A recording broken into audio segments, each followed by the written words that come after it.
So here we have the Ford Fiesta ST line on a 20 plate. I'm going to start off by showing you around the outside of the car, and then we'll hop in and run through some controls on the inside. But from the outside you can see it's a 5-door car with alloy wheels and tinted windows. Let's start off inside the boot and then work our way around the rest of it from there. So as we approach the back of the car, you'll see that given the size of it, we have plenty of boot space, along with the 60-40 split folding rear seat should you wish to increase this space even further. Okay, so we're just going to work our way back round to the front of the car, and then we'll hop in and run through some controls on the inside. But now that we've done a full circle of it, you can see it's in excellent condition the whole way round. Just briefly before we climb in, I think it's well worth seeing the interior from this exterior point of view. There's plenty to run through on the dashboard, so let's hop in and we'll do that now. Okay, now that we're inside the car, we're going to start with the dials. On the left-hand side, we have the rev counter, and on the right-hand side, the speedometer.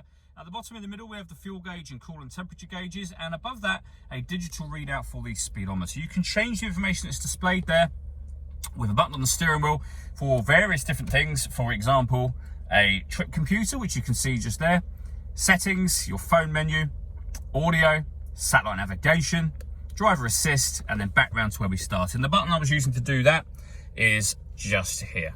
Underneath that we have stereo and phone controls, and on the left hand side the stereo controls continue along with cruise control and speed limiter.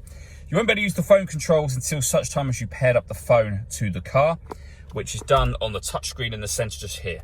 If we go back to the main menu, connect to phone and then add phone, search for your vehicle on your device and select it once it is found, and then just follow those instructions on screen from there. If we go back to the main menu, you'll see this car's got satellite navigation. There's a full video that shows how that works on both our website and also on our YouTube channel as well. And then in terms of music, we've got AM, FM and DAB radio. We also have Bluetooth audio, so you can stream your music wirelessly.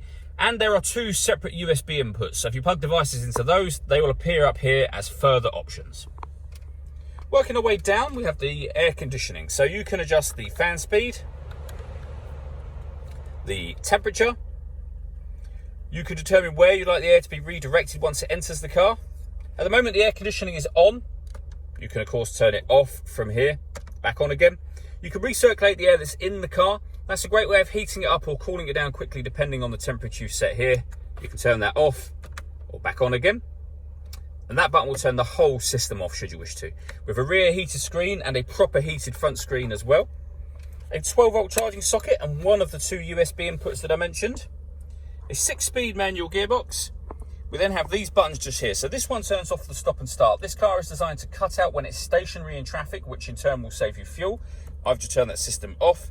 This one turns off the traction control, and this button will put the car in eco mode.